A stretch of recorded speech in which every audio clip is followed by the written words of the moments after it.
When we go out to eat, we never agree on where to go. I want burgers. Pizza. Tacos it is. The one thing we do agree on is we all want unlimited high-speed data. That's why we switched to Metro PCS. Stop by Metro PCS with the whole family and get 4 lines with unlimited LTE data for just $100, period. Metro PCS. Wireless. Figured out. Coverage not available in some areas. Offers require porting of number not currently active on T-Mobile network. During congestion, the fraction of customers using more than 35 gigs per month may notice reduced speeds. Video streams at up to 40p. No tethering. See store for details and terms and conditions. Blog Talk Radio. I remember when I lost my mind. There was something so pleasant about that place. Even your emotions have an echo in so much space. And when you're out there without care, yeah, I was out of touch. But it wasn't because I didn't know enough. I just knew too much. Does that make me crazy? Does that make me crazy? Does that make me crazy? Possibly.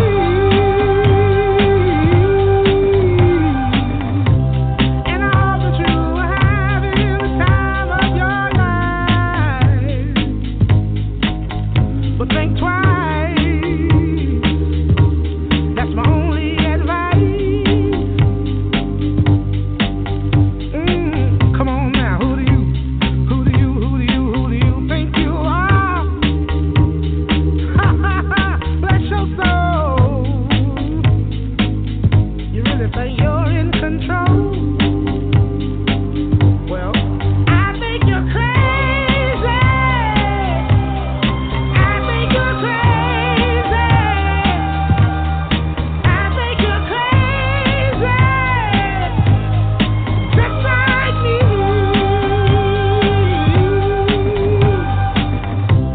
My heroes had the heart to lose their lives out on the limb. And all I remember is thinking, I want to be like them. Ever since I was little, it looked like fun. If it's no coincidence, I've come. And I can die when I'm done. But maybe I'm crazy. Maybe you're crazy.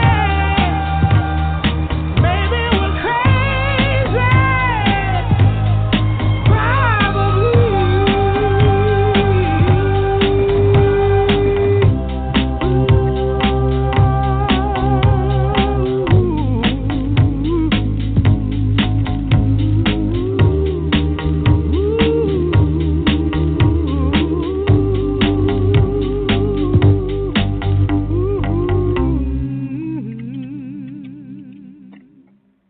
Good evening, ladies and gentlemen. It's Friday night. This is Off the Chain, and I am your host, Yvonne Mason, and that was Crazy by Charles Barkley.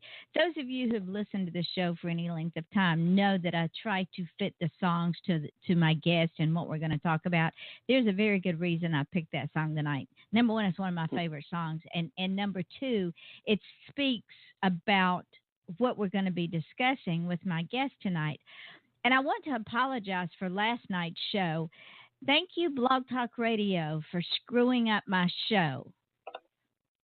I don't know what happened on their end, but my guests could call in. I couldn't see them on the board. The whole entire site with Blog Talk yesterday had its own brain cramp. It took on its own life form. So by the time I set up the board to run the show last night, I couldn't even see my guest when they called in. And no matter what I did, I could not make it work. Well, I'm not real happy with Blog Talk Radio because that guest I've been waiting on for months and could not interview him. So I'm not real happy with them right now. I'm seriously considering changing venues. They get one more chance. They screw it up again, I will be changing venues. That being said, and because they've screwed up their site, I'm not getting good numbers of where we are as far as listeners. We're pretty darn close to 80,000, and we're pretty darn close to 100,000 worldwide with all the podcasts. But again, the numbers are so skewed, I don't know where we are. We just plod on like we normally do. So, Cullen Martin, I apologize, my friend. He is with the Satanic Player Society, and he is their ringmaster, and I so apologize for not being able to interview him last night, but I am going to get him on this show before the end of the year if I have to do a special show for him. I've promised him that, and it will happen, so y'all stay tuned. I do want to say thank you to Australia, because Australia has been so loyal to this show. They are our largest listening base. And because of that, I very proudly promote a blues band that is out of Australia. The name of the band is the Teskey Brothers. And ladies and gentlemen, if you have ever heard them sing, you would swear that they were from Bourbon Street, because they sound like Eric Clapton and B.B. King and Roy Orbison and Otis Redding and Robert Johnson and Johnny Lang and Billy Royal, all rolled into a nice, neat, tight package. So if you get an opportunity, look them up. They're on all the social media. I think they're on Reverberation, CD Baby. Look them up and buy their records, because they are absolutely amazing. All of their songs are original, and they make me want to dance, because their blues songs are just over the top. December the 11th, which is next Monday, I will be doing a special show at 9 o'clock Eastern Standard Time. It is the only time that my guests could do it, and I am so honored to have this gentleman on the show that I would do anything for him. I met him several years ago at a book signing, and he is an amazing traditionally published author. His name is James Swain, and if you haven't read him yet, no, you can't go get his books now. You've got to wait. But he has graciously agreed to spend an hour with me on Monday night at 9 o'clock here on Off the Chain. Also, on your calendars for next year, for January the 5th, at 10 o'clock Eastern Standard Time, mark it down to tune in to Investigation Discovery, because there is a show called Married with Secrets. I will be on that show. It is about Gerard Schaefer, who was Florida's first serial killer, and it has to do with my book Silent Scream, which is a true crime about the victims of this horrendous serial killer. So put that on your calendar.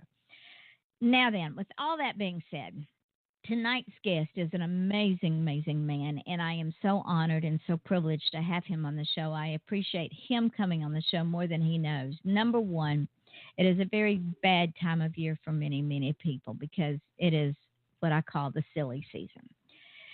And we will be discussing that more in the importance of this show during this time.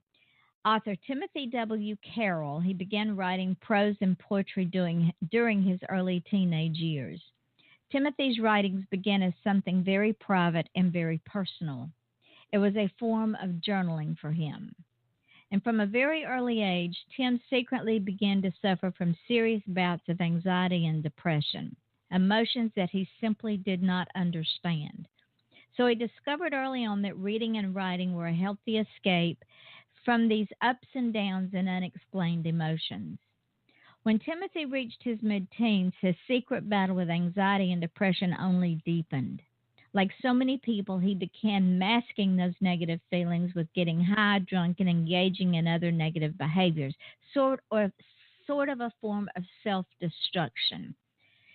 Thus, the nomadic journey, that is Nomad, which is the name of his book, began. Today, Tim lives in sunny Florida with his wife, Tina.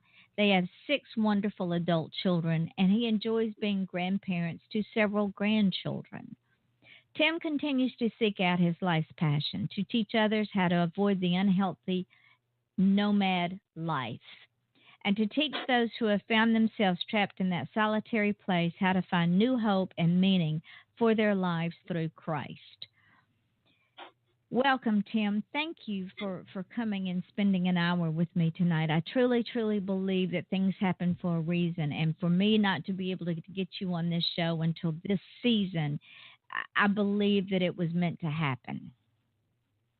Yes, thank you so much, Yvonne. It's an honor, and I appreciate your kind words. But it's truly an honor to be on the show with you tonight. And you're right, things do happen for a reason. It's the perfect time of the year to talk about these things. And the fact that you're so willing and so open about it says a lot for your growth and your ability to understand that it anxiety and depression does not own you. You own it. And when you own it, then you can make it bend to your will or do with it what you want to happen because you don't have to fall into that. And before we talk about that, tell me about your journey. Tell me what happened that created that journey down that dead-end street and what caused you to start writing more than just an escape. Yeah, it's funny. I'm not really good at saving things and taking care of things over the years. And one of the things I treasured and held on to because they meant a lot to me was my writing. And from time to time, I would share it with somebody, but mostly not. And in more recent years, I shared that with my wife and my very good friend, actually Dr. Pat Harlow, who wrote the foreword to the book, and started sharing some of my writings with them, and they just fell in love with the honesty in it and the writing style, and started to encourage me to maybe move and do something with it, as far as in a book form or something. And I started working on that and working towards that. And then I just kind of came to the decision this past, I guess it was December, it'd be a year ago, to go ahead and made that decision to actually write the book and start putting this together because I'd come to a place where I was really finding hope and healing, and I wanted to share that with other people because I know anxiety and depression is a real problem in our society, and a lot of people don't understand it. It's great for people to understand whether they suffer with it or if they have a loved one that does, because it's just as hard for the person living under the same roof with them if they don't understand it. So it gives some understanding and some hope. Yes. Well, when you were growing up and you started these feelings of anxiety and depression, was it something that caused it in your growing up years? Was it family life, or was it just something that happened? Yeah, I think it's a little bit of both. I think it's a little bit of chemical. My brain doesn't seem to transfer the melatonin like it ought to, or serotonin, I mean, and so that causes some problems. I'm convinced of that from talking with my doctor over the years and so forth. But also, and I got to say this, my dad and I are so close. He's become a wise old gentleman, and we're very close. But growing up, my dad was a very, very black and white, strict guy, and he was angry. He was just angry all the time. I was a dreamer, kind of a space cadet, always fantasizing, dreaming, and playing. And I think my dad thought I was from another planet. He simply did not understand me, and he really intimidated me a lot. And I think that's where a lot of my anxiety came from. He mistook where I was at as being lazy, and I just simply wasn't interested in anything that he was interested in at all. And I was scared to death of him. And I mean, that breaks his heart to know that now. He's a good man, but and that caused a lot of anxiety. And he just didn't know what to do with me. I was like this weird kid that he did not understand. Thank God my mom got me, but my dad just couldn't understand me.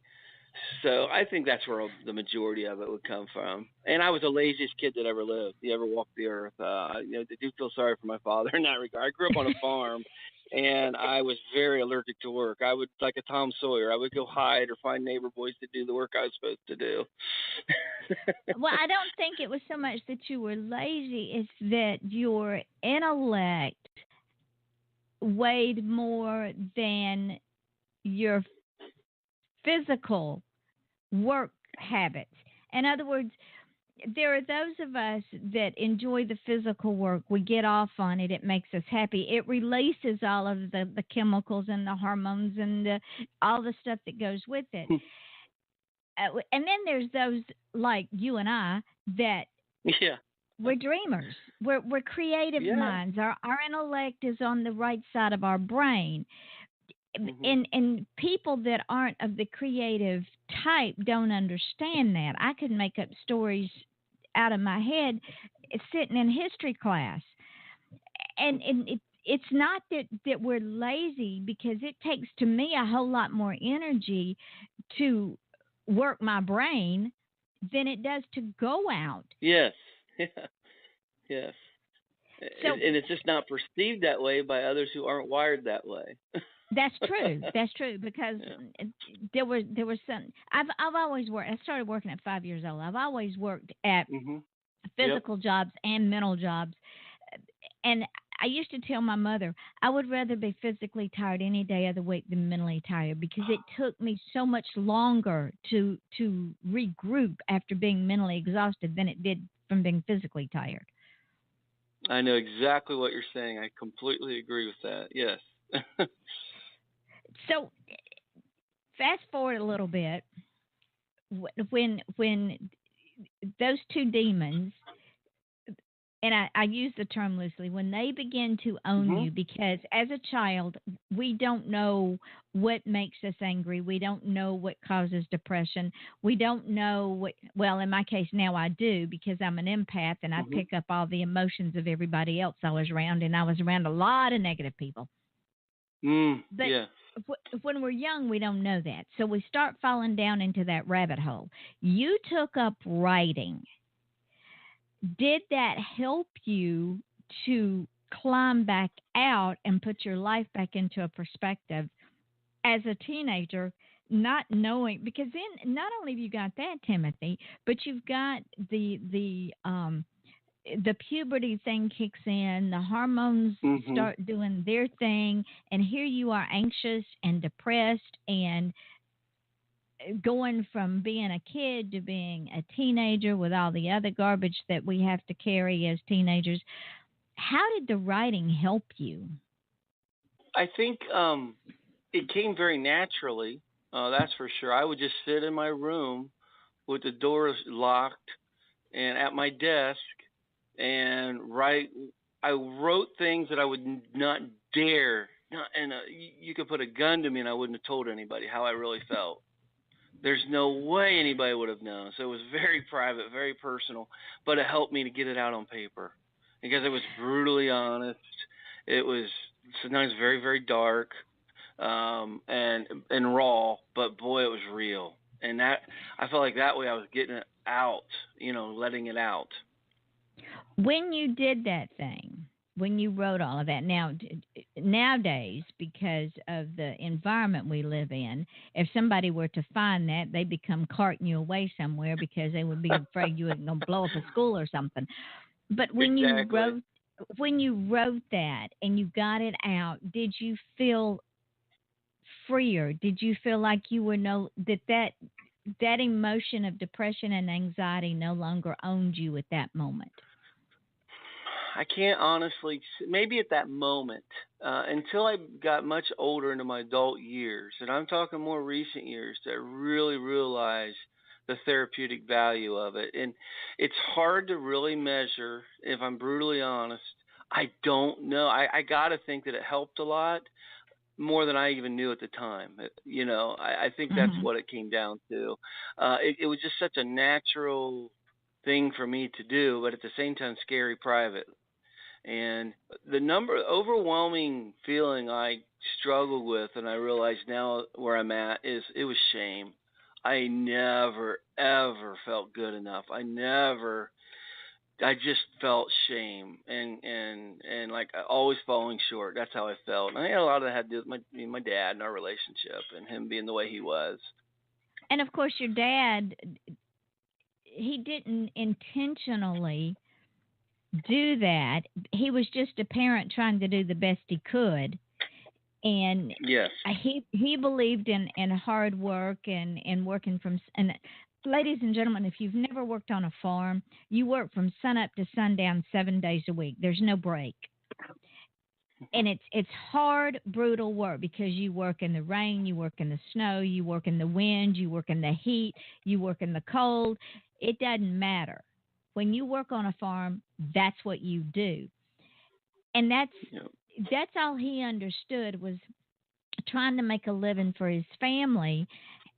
And he couldn't understand that he had a son who was a creator, who had a craft, a writing craft. And bless his heart, I know now he must feel awful, awful guilty because of all of those years that maybe he felt like he'd wasted. We've had good talks about these things, very honest talks, and it's been so good for both of us.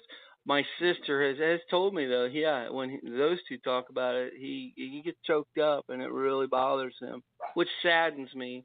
But I also know he knows where I'm at now, and he's very happy, and he knows how much I think of him and respect him, and he taught me how to be a man with all his faults, but in the bad thing. But boy, was he a great father. He was an awesome father.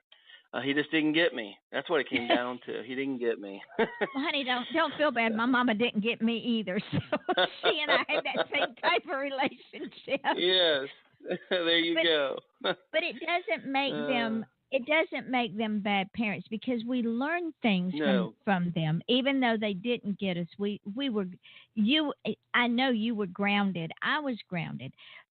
But that being said, we made decisions in our life that were not, and I'm guilty of that as well, made some very stupid decisions in my life that did not serve me well. And in your case, you wanted to, and I may be saying this wrong, but I get the feeling that you wanted to get rid of the anxiety and the depression in the short term with getting high, the getting drunk, and engaging in all this other negative behavior. Exactly. You didn't have to think about it. It was a mask over the problem. You just put a Band-Aid on it. Yep. Exactly. Until you wake up the next morning. But at the time, I don't care. I just want it to go away right now, this moment. I don't want to feel this way. And then you wake up the next morning. It's a vicious, dark cycle. Oh, yes. Again, it's the recycling thing, because you wake up the next morning, you feel like hell, and you think, well, I'm going to fix this. So you go back and do the same actions over again, expecting a different result. It doesn't work. No, it's called insanity, isn't it? Yes, that's the definition of insanity. So let me ask you this.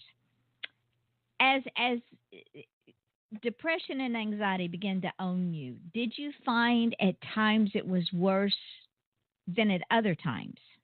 All the other negative stuff aside. Yes.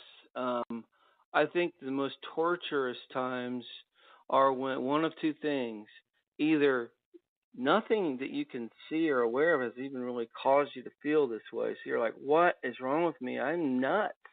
I just, why do I feel so horrible and so like I'm just going to suffocate? And nothing's caused it. Or something extreme happens that's really bad that, and you're not handling it real well on the inside because, like a death or something like that, or a divorce. So those two situations were probably the most difficult times for me when you're feeling really, really bad. And I know people can relate to this. This is why I like to talk about it, because people are like, yeah, I know what you're talking about. You at the same simultaneously, you want to be completely alone, but you don't want to be alone. Mm-hmm. Yep. So it's just this horrible, miserable darkness that just smothers you like you're suffocating. When you got at your lowest point, when you were so far down in that rabbit hole? And I know there were people on the top going, come on, snap out of it, Timothy, come on. And you're going, oh, no, I'm dragging you down with me because that's what we do. You know, misery does love its company. Yes, it does. At what point in your life did you round that curve and say, wait, one or two things is going to happen here. I'm either going to wake up dead, or I'm going to get my act together and I'm going to be the man that I know that's inside of me, irregardless of everything else that's going around me. When did you come to that conclusion? What was the trigger that pulled you up out of that and made you take a different path? And I say this as a way of encouragement to people it's kind of like addicts. You know, I'm not an addict, but it's similar how they say once an addict, always an addict. Yes. And so I had several times throughout my life where something to that, close to that, but not quite happened, where, like you're talking about, that moment, okay, I'm going to get it together now. I'm going to get, I'm figuring this thing out. And then, oh my gosh, I make the worst decision of my life. And the next 5 years are hell, because of it. I'd say the key turning point for me, though, was I had only been married like a year to my wife, Tina. This happened just about, approximately 5 years ago now. I lose track of time. And I hopped in a car, packed our stuff, said, honey, I'm going to go to Florida. I'm going to start this new career. I'll get things going, and I'll bring you down with me. And long story short, I fell on my face. We went through $20,000 of our life savings. She's like, who in the world did I marry? I thought this guy was stable. I thought he had it together. Everything was just coming apart at the seams. And I had a day where I was renting a room in a house, and I literally ended up basically in the fetal position on my bed in that room with the room just spinning. And I just hit rock bottom. And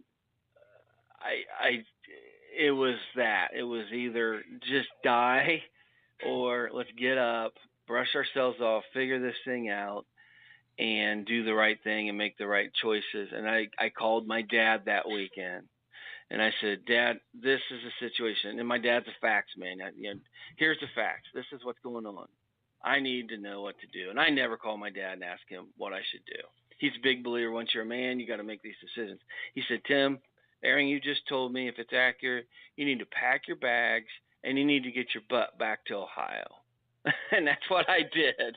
And we kind of just started over and did things I'm still a dreamer, but I have to be responsible in learning that balancing and that maturity. So you're not acting like Peter Pan and making more adult type decisions and long-term thinking, but yet still keeping that dreamer within me.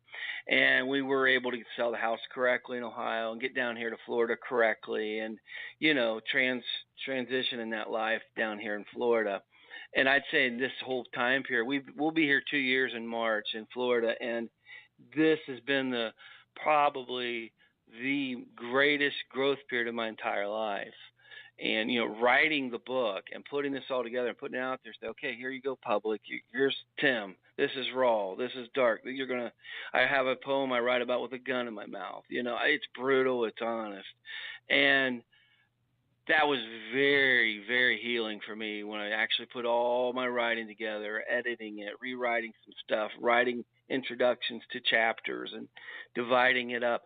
That right there was just huge, and it helped me give real perspective on my life's journey, where I was and where I am today. And I saw, wow, I have grown so much. I have a long way to go, but boy, God has brought me on this journey, and he's been so patient with me, and he's taught me so much. And the biggest thing, one of the biggest things, and is humility. Just humility and love. Humility and love are the two greatest things that I seek out, and not thinking so highly of myself. And trying to help other people. That becomes a problem when we think that we are bigger and better than anything or anyone else, and the universe has a way of saying, okay, watch this. You think you've got it all together. Well, I'm going to show you. You're just, as my husband used to say, you're just a speck on an elephant's butt. You're insignificant right. in the big picture. Yes. You're not that important. Right. Exactly. And speaking of poems, will you read one of your poems for me, please? And our certainly listening will. Audience. I'm excited. It's kind of difficult to know which one to pick. But I tell you what I'm going to do. I will read, because of what we talked about, I'll read the very first one that I managed to keep. And, because there's others I know I wrote stuff, but this is the very first one that I know I kept chronologically. I was 16 years old. And it'll give you a real perception on everything we just talked about. It's entitled 16. My dad and I, we really are two very different people. He is so serious, such a perfectionist. Me, I am a dreamer. He sees me as lazy. We mix like oil and water, never getting along, never seeing eye to eye. I've stopped trying to please him. Why attempt the impossible? I can do nothing right. All is negative. I'm certain he no longer likes me. I know he loves me. He would die for me without hesitation, as I would for him. Nevertheless, he does not like this son. He seems burned out, tired of being my father. I'm certain that he prays for the day that I leave. This hurts so deeply. I pray that someday we will sit down together, sit as two grown men, that we would sit and talk like friends. But as long as I live here, there will only be strife. There is no getting along anywhere near. Wow. That's extremely powerful. And the thing is, Tim, is that poem came full circle. That's almost like a prediction. It's like prophecy, and I love it. Yeah, it's perfect because y'all were able to sit down and you were able to talk like friends and you were able to understand each other and you were able to find out that not only did your father love you, but he liked you. Yeah. He didn't understand you. Yeah, that's right. That's amazing. I love that poem because I can guarantee you that there are, in this world, 99% of the teenagers feel exactly that same way. I read that to a youth group several years ago, and you could hear a pin drop. Mm-hmm. It was just, and the eyes watering up, and the guys, it just was like, oh wow, people can relate to that because it's real life. Yes. Now, since we talked about this being the silly season, which starts in November and doesn't end until the new year, this is a very bad time for a lot of people. For whatever reason, maybe they had bad experiences, maybe they have lost a loved one, maybe they're in between jobs, maybe they're not speaking to siblings or to parents, or they're in a new city and don't know anybody. But for whatever reason, they are having this anxiety and depression that just overcomes them and they don't know why. Would your book, Nomad, be a perfect book for them to read and then go out and change their attitude? We can't change other people, but we can change how we feel about them. So let's say Johnny is in Cleveland and Johnny doesn't know anybody, and Johnny's just broken up with his girlfriend. He was madly in love with her. She devastated him. So he's sitting in this apartment, and it's the silly season, and he's going bah humbug and screw Christmas, and he doesn't have any decorations up. He won't call anybody. He won't socialize. And he picks up your book. Absolutely. Would that give him pause to say, wait, the change has to come from within me, not other people? Right. And that's a huge key part of it. That's right. It's going to do two things. It's going to, one, help people to get out of themselves and realize, oh, I'm not the only one that feels that way. And that right there is very helpful. And then secondly, very literal steps throughout the book to help them walk through it, to find that hope, to find that light, and to get back some control back in their life, to where they're not being controlled by their emotions, by their illness, by their depression, their anxiety, and whatever it might be, whether it's caused specifically by something like you said, or it's just simply a general struggle that they fight. Would it be safe to say, because like I told you before we went live, I couldn't understand why I fought depression and I was angry all my life. Well, it's because I'm an empath, and now that I know I'm an empath and negative energy will sap me, I know what I have to do to deal with it. The key to recognize it for what it is. You can't just pop a pill and say, okay, I'm better. It doesn't work that way. Amen. Anxiety and depression is a real emotional and mental and can be a physical malady, but you don't cure it by popping a pill. You have to, as we talked about earlier, own it. Yes, I completely agree. And we all know that sometimes you need some, most of us believe or agree that you need some medication to get you through a time period, but you're not going to get better if you think just popping a pill is going to make you feel better. Like you said, there's reasons why you're struggling. There's reasons you're depressed. There's reasons that you have anxiety, that you need to face those giants and head on and kind of own some things. What mistakes have I made in my life? What dumb things have I done? What people have I hurt? And I need to own those things, forgive myself, love myself, and own those things and gain some control. And for me, it was my faith in Christ, the fact that Christ loved me so much, and he's for me, the creator of everything, the creator of the universe, the beginning and the end, doesn't just know about me. He knows me intimately, and he loves me, and that's how he is with everybody.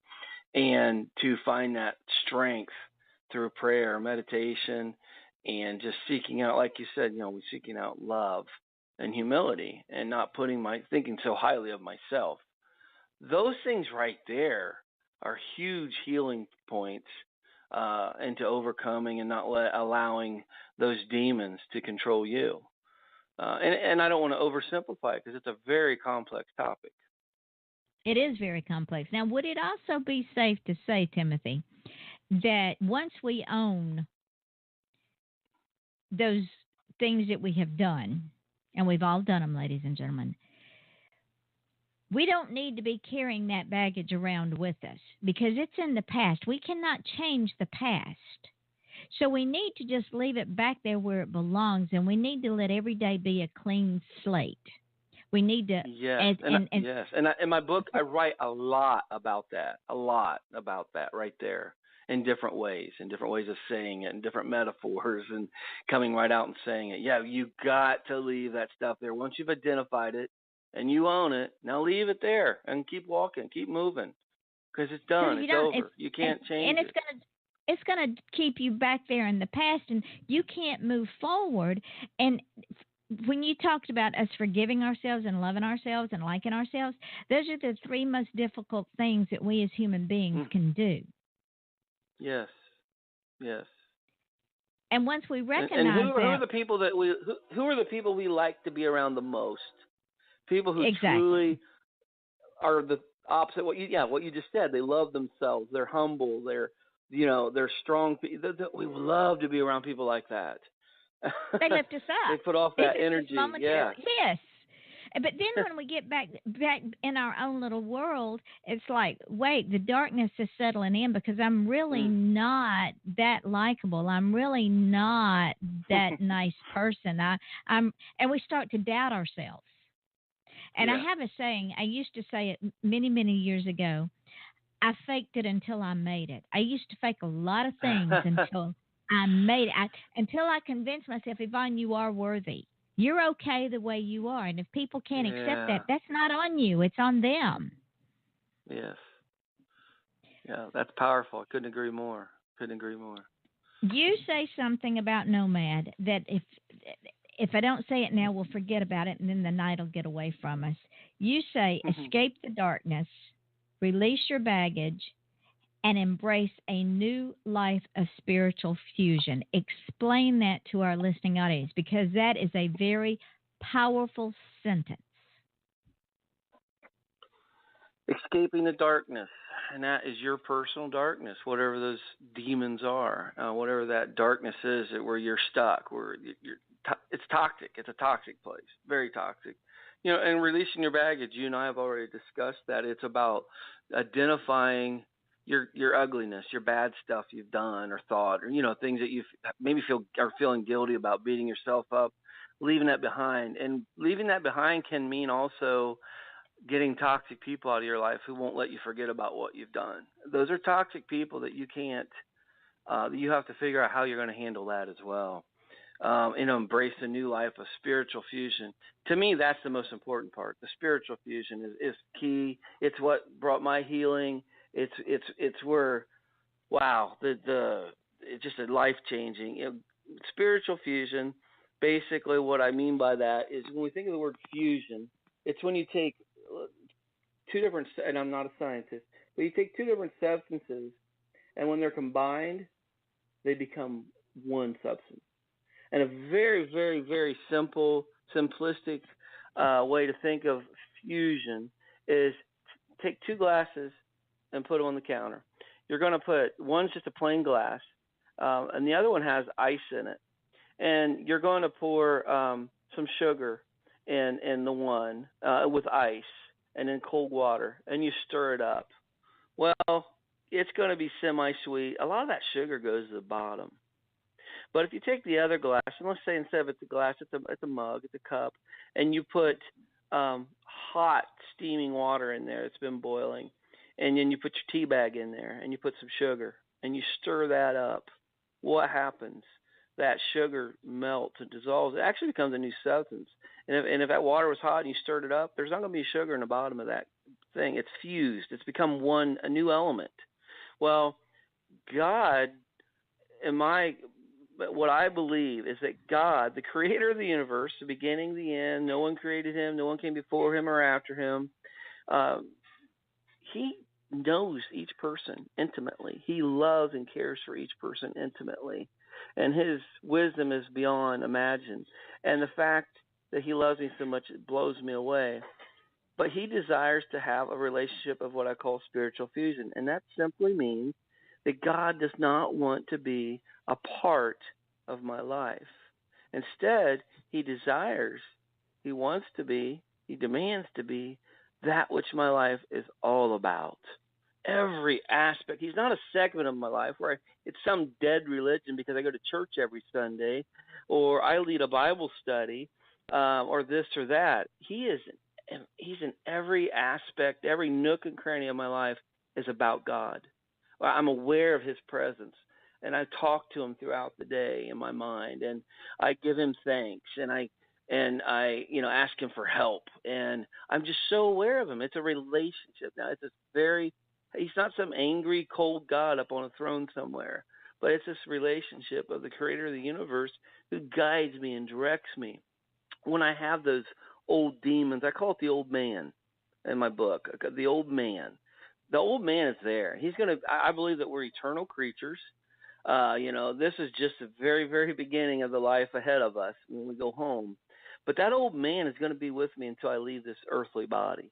And he is screaming to get out all the time. That's my old self, my old sinful nature, who wants to do those things that are counterproductive, that really tear down, but they might be gratifying for a short period of time. And he screams and he hollers, and he's basically everything opposite of what God is. But God wants to be that, and I can cry out to God when that voice gets too loud. But that's what I mean by that sentence in front of that book. And I hope I wasn't too windy there.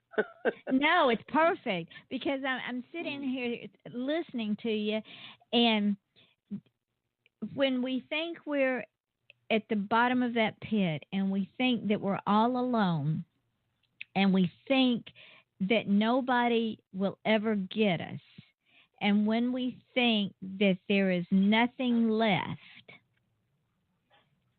who's there? When the whole world walks out, who's there? Amen. That's right.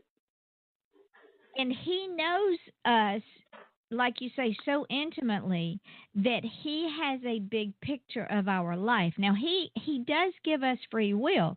He says, okay, go out and do it, good, bad, or indifferent. You have free will to do it. But understand, for everything that you do, there is an equal and or opposite reaction, which causes an equal and or opposite consequence. So nothing is without reactions and consequences. But, okay, you want to do this thing, you go do it. You want to fall down into that rabbit hole, and you want to wallow around in self-pity, and you want to do all the stupid things to your body and mind and soul that you're doing. Go ahead and do it. Just remember this: I am long-suffering. I will always be here. I never leave you. And, I've heard people say, well, God left me, or else God wouldn't have allowed this to happen, or God wouldn't have allowed that to happen. That's not a true statement. God never leaves. God knows what's going to happen. It's up to us to always have Him within us so that no matter what happens, we have that assurance that He will protect us. Amen. We forget that He knows the beginning and the end. That time is irrelevant to God, and it's very relevant to our earthly minds and bodies, but it's irrelevant to God. Time doesn't mean anything if you're an eternal being, and we forget that in that He knows the whole picture. He knows what's going on. He's in control. God doesn't change, and He's very much aware of what's going on, and He knows the outcome and how everything works out and what its purpose is. And you hit a key point that we tend to forget. He gives us free will. That's how much He loves us. He didn't make us to be robots. He allows us to make those choices and stumble and fall. My girls, a great example, I have my middle daughter who I'm so proud of. I'm real proud of all my kids, but my middle daughter recently got a really great job, and she called me up the other day. She said, Dad, I am so glad that you were so hard on me growing up, that you were so tough. She goes, my friends don't even know how to take care of themselves. They still live with their parents. There's no way they could pay bills. And she's lived on her own for a while. Now she gets it. Wow, I can take care of myself, and it pays off, and our Father in heaven, He knows what's best, and He's in control. So it just doesn't seem like it sometimes. When 2 years ago we lost my granddaughter, she was 13. She had an asthma attack, and it killed her. Well, I had people say, well, aren't you mad at God? No, I'm not. Why do I want to be mad at God? Because God is the one that got me through the grief, and God helped me get my children through the grief. But God had a picture. God knows down the road. Even though she was only 13, she gave life to 6 other people. Now, I don't know what's down the road for those 6 other people. One of them was a 12-year-old girl. She got her heart, and the girl was on the verge of dying. She was like within weeks of dying. Well, she got Ramonda's heart. And at first they thought that Ramonda's heart would be too damaged because she went into cardiac arrest when she had the asthma attack. But again, God took care of it. The heart was in perfect shape. So what is down the road for this 12-year-old girl? We don't know. But God does. Right. He has a plan.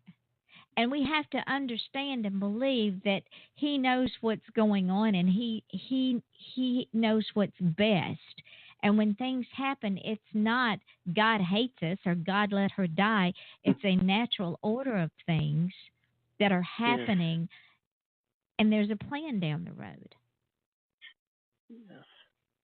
I totally agree with that. Totally agree. So if we say we love God but we don't have faith, then I think we're liars. Yes. I mean, that's the book of James, basically talks about the combination of how we live and faith. And, it's the faith, trusting in God, and that's something we have to ask for too. Is faith. It's literally something we have to ask for, and I'm one of those people who tend to. I don't like to, myself. I don't mind other people using the word, of course. I don't even like to use the word Christian anymore because in our society, in our modern day society, it means a little something different to everybody. So what I consider myself is a passionate follower of Christ, and because that's really what it comes down to. And when we talk about healing and the anxiety and the depression and like what you went through, God tells us when we call out to Him in faith and we believe in Him, and I've accepted Christ as my Lord and Savior, that He sends His helper, the Holy Spirit, and that's where my real help comes from. That's my rock. That's my guide. That's that little voice that gives me guidance and direction, that encourages me. And then that's why, as a follower of Christ, I believe in the Trinity. The three in one. So, the Father, Son, and the Holy Ghost. Yes, ma'am. And the thing, Tim, that we tend to forget is when life is rocking along and we have everything we want, need, or desire, and there's no trouble in our life, there's no bumps in the road, and there's clear sailing. Boy, we're faithful. We love God. He's so good to us. And then, wham, we slam up against a wall and we go, what God? Yeah. What are you talking about, God? Amen. God deserted me. Yes. And that's so sad. That's so tragic. Yeah, because your faith. It's so tragic. In one fell swoop, you said, okay, I believed in God because He was so good to me on one hand. Then on the other hand, when you need Him the most, you turn away from Him. I think that's part of the reason God allowed me to hit for me and everybody it's different, but for my rock bottom, to hit my rock bottom when I did was for that reason right there, to come to the realization that God is God. I'm either going to believe in Him and I'm going to follow Him and seek Him out and try to figure out and learn who He is and what He is the rest of my life, or it's a bunch of nonsense.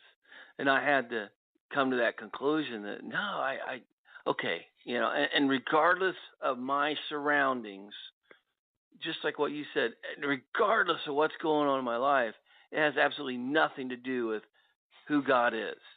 Nothing at all. And to come to that place takes time, but it's something, the key is starting to think about it and seeking it out. And then if we seek these things out, they come to us, in time. And live in it, Yes, so story. much so. You're right. My husband had colon cancer surgery in August, and in a week after we got home, we had to flee the hurricane. I had to take him to Georgia. Now, we left Florida with staples still in his side and the surgery not even a week old, and left going to Georgia because we didn't want to lose electricity because all of his medical equipment is run by electricity.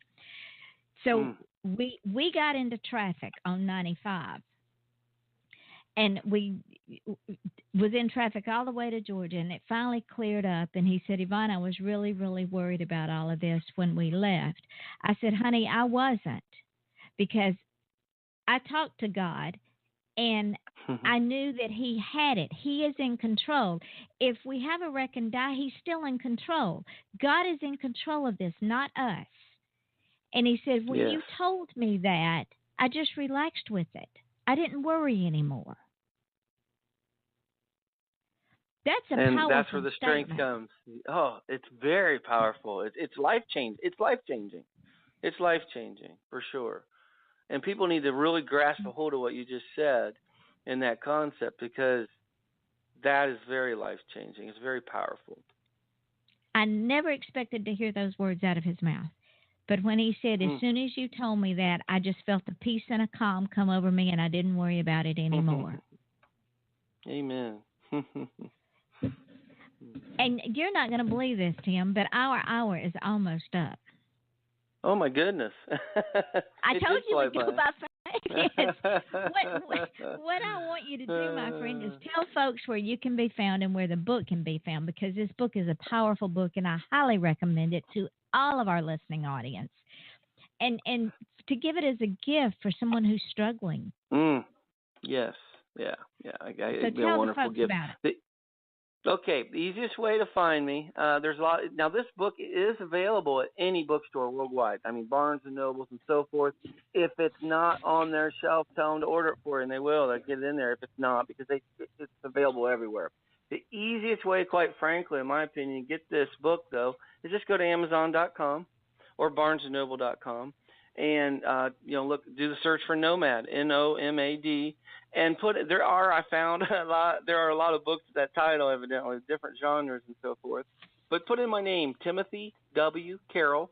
That's Carroll, and with Nomad, and you'll find it, no problem. You can do a Google search and it'll pull right up. I have a Facebook page. I have my personal page. You're more than welcome to get a hold of me there, Tim Carroll. And then I have my author page on Facebook, Timothy W. Carroll. And those are you can message me. I'm very, very good about getting back to people, whether we're messaging or on the phone. You can go to my email, timothy.w.carroll@gmail.com. And I'm very responsive to people who reach out. The whole idea for this book was for me to try to help people through the darkness and finding that light, because it's just such a toxic, horrible place to live in. I lived in it most of my life. I'm about 50 years old, and the majority of my life was lived in that dark, stuck place I didn't know how to get out of. So it's my life's passion to try to help other folks find their way out of there. I don't have all the answers, but I have learned a lot the hard way, and I believe I was allowed to go through all that hard stuff so that I can help other folks through this book and through talking with folks. Excellent. Now, will you come back? Oh, I would love to. I really enjoyed her talking. It went by too fast. It did. Now, when the show goes off live, don't hang up, because I have some things for you. But I did want to thank you for being on the show tonight. And ladies and gentlemen, you know that there are several things that I say at the end of the show. But first, join us tomorrow night at 8 o'clock Eastern Standard Time when author L.K. Shaw will be with us. Now, the difference between who you are today and who you want to be tomorrow is what you do today. And that's what we've been talking about tonight. If you want to change who you are today, then change what you do. If you want to achieve greatness, please stop asking permission, because nobody's going to give it to you. They want to keep you down in that pit with them, because misery does love company. Your smile is your logo. Your personality is your business card. And how you leave others feeling after having had an experience with you, ladies and gentlemen, that does become your trademark. And if you don't believe me, try it. People will forget your name. People will forget what you look like. But they will never, ever, ever, ever forget how you made them feel. And that is what we hope that we accomplish on this show, is we make our guests feel so important, because they are. They are the most important thing about this show. And you listeners, you are the most important thing about this show. If we didn't have both of y'all, I could sit here all night and talk. Nobody would care. So leave others having had a positive experience with you. Not only will it make them feel better, but it will make you feel so much better. You have no idea. If you make one person smile a day, your inner self will be bursting forth like a ray of sunshine. You won't have time to be depressed. You won't have time to be anxious. And remember this, ladies and gentlemen, there's no reason to be anxious, because for every problem there is a solution if we just look close enough, and if we take the time to step back and think logically without emotion. There is a solution for every problem. Don't forget, Monday night at 9 o'clock Eastern Standard Time, author James Swain will be with us. January the 5th at 10 o'clock Eastern Standard Time, I will be on Investigation Discovery, Married with Secrets. Next week, we're going to have a show every night. All 6 nights we have a show. So be prepared. Lord willing, and the creeks don't rise, and Blog Talk Radio doesn't screw us up again. Tomorrow night, again, L.K. Shaw will be with us. She is an author, so join us. And ladies and gentlemen, take tonight's show and share it. This is a very important show because it is the silly season, and there are a lot of people out there that are carrying very heavy burdens. So offer to share that burden so it'll be lighter, and share this show with them. And yes, you can go and get the books in about 30 seconds. Tim, I want to say thank you again so much, my friend, for joining me. And ladies and gentlemen, until tomorrow night at 8 o'clock Eastern Standard Time, when Off the Chain with me, your host, Yvonne Mason, once again opens up the switchboard, we want to say have a wonderful, wonderful evening and good night. Okay, the show has now gone off the air. We are in archives, so whatever we say is going to show up in archives. But I wanted to tell you, as soon as we hang up, the show will move up into archives. Once it does that, I will put the link on my Facebook page, and I will tag you in it. I want you to take the show and spread it everywhere. Oh, it gets better. You better believe it. Yes. There are 5 podcasts that I put this show on. I put it on podcast.com, Podcast Garden, Spreaker, SoundCloud, and Mixcloud. I will do that tomorrow. When I put the show up on those podcasts, I will put the link up on my page and tag you in it. Also, they automatically go up on iTunes, TuneIn Radio, FM.com, and YouTube. Okay, great. So when I put the shows up, just like when I built this show, you are in the tag, author Timothy Carroll. Okay. So that's what I will do with all the podcasts. And also, when you share the show on your Facebook page, if you'll do hashtags like hashtag radio, like you see me do, if you do those hashtags and you're linked to Twitter, it automatically feeds over to Twitter. Oh, okay, great, good deal. Okay. So fantastic. and so you're going to get all kinds of exposure, and you will get a following on this show, I guarantee you. Well, Yvonne, you just do such a wonderful. That's your gift. You're so good at what you do, and I really appreciate you having me on. I mean, wow, what a blessing. And it's just an honor because you are so good at what you do, and I mean that sincerely. I want to put people at ease because I have a lot of first-time guests, and they say I'm so nervous I'm going to be on the radio, but it's really just a conversation between two people. Mhm. Yeah. Yeah. And we just have 100,000 people listening in, but that's okay. That's right. You know, my biggest nervousness was not that, but I don't do as well on the phone as in person because I'm a big one on reading your facial expressions, and I have a hard time sometimes on the phone. I have a bad habit of interrupting or talking over somebody, and I don't mean to. So that was the thing I was probably the most nervous about tonight is having a smooth conversation. It was excellent, and it felt good. Well, I want people to, no matter how many times my guests come on the show, I want them to always feel comfortable on the show. That's why I always ask, call in 10 minutes ahead of time so we can chat before we go live. Because what happens is by the time the show goes live, that guest forgets they're on the radio. Yes, you're exactly right. It's just like you said, it's just me and you having a conversation. You're right. Mm-hmm. And you're prepped, but you're not a robot because you have no idea what we're going to talk about. Because we don't know where the conversation. We're just having a conversation. Yeah, I like it. I like it a lot. So. And I forgot to ask, are you gonna put out another book? Well, it's all in my head. Yeah, I think so. Lord willing, I'd like to. But as you know, as an author yourself, I'm still paying because it's my first book. I had a lot to learn to do it right, so I paid some bucks. And I'm still getting some of that paid off. I'm a starving artist, let's put it that way. So, yeah, I'd love to once that's taken care of. My friend owns a publishing company. She publishes my books. So when you get ready to publish again, don't go to a vanity press. Come to me because it's about 100 times cheaper. Okay, great. Great. And I will it's definitely get with you because I know you've got experience. So that's what you're looking for, is meeting people who know what they're talking about. So like-minded people. Thank you. So well said. Perfect.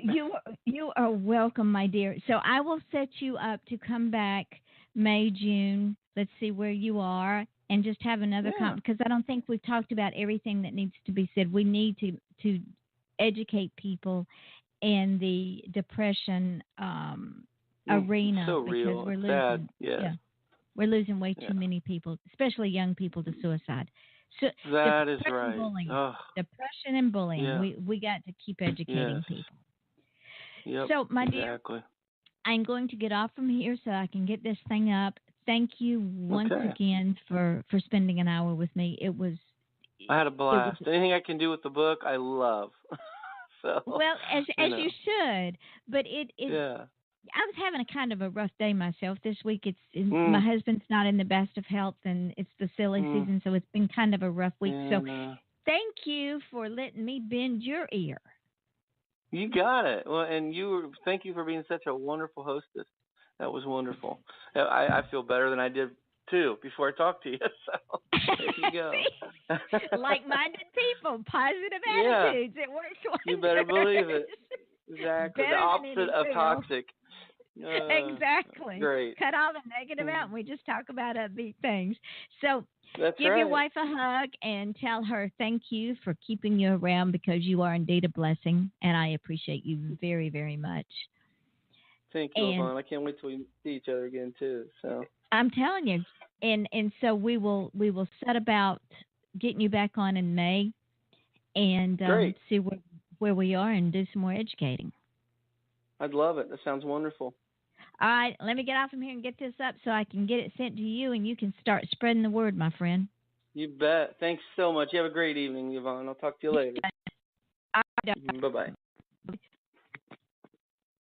When we go out to eat, we never agree on where to go. I want burgers. Pizza. Tacos it is. The one thing we do agree on is we all want unlimited high-speed data. That's why we switched to Metro PCS. Stop by Metro PCS with the whole family and get 4 lines with unlimited LTE data for just $100, period. Metro PCS. Wireless. Figured out. Coverage not available in some areas. Offers require port-in of number not currently active on T-Mobile network. During congestion, the fraction of customers using more than 35 gigs per month may notice reduced speeds. Video streams at up to 40p. No tethering. See store for details and terms and conditions.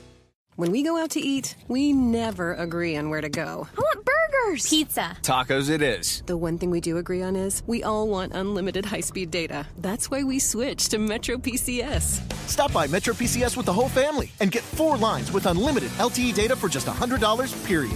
Metro PCS. Wireless. Figured out. Coverage not available in some areas. Offers require port-in of number not currently active on T-Mobile network. During congestion, the fraction of customers using more than 35 gigs per month may notice reduced speeds. Video streams at up to 40p. No tethering. See store for details and terms and conditions.